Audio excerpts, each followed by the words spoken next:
بسم اللہ الرحمن الرحیم۔ ناظرین، آج ہم بات کریں گے پینسل کے بارے میں۔ پینسل کی طرح بنو۔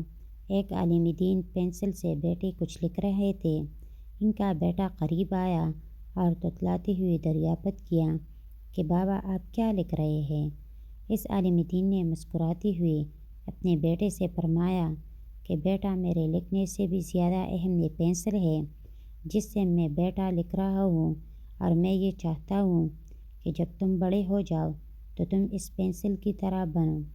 اس بچے نے تعجب آمیز نگاہوں سے باپ کو دیکھا اور پھر بڑے غور سے پینسل کو گھورنے لگا، اور وہ اس کی کسی ایسی خصوصیت کو تلاش کرنے لگا جس کی بنیاد پر بابا جان نے اس سے پینسل جیسا بننے کا مطالبہ کر رہے تھے۔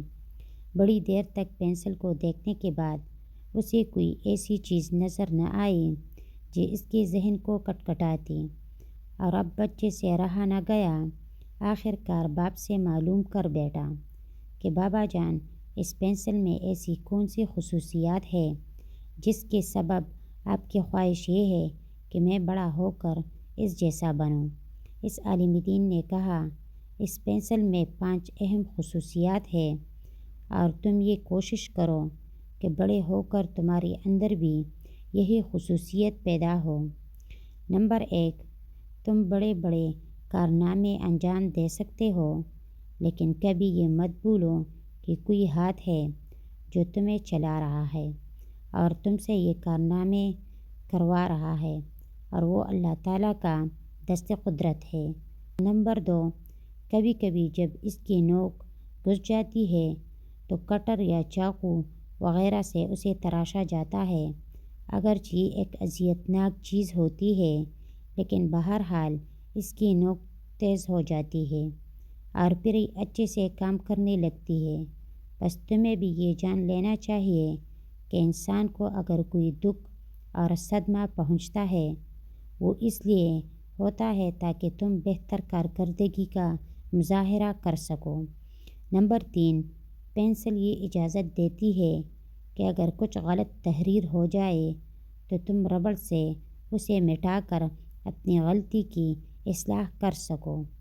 بس تمہیں یہ سمجھ لو کہ ایک غلطی کو صحیح کرنا غلطی نہیں ہے۔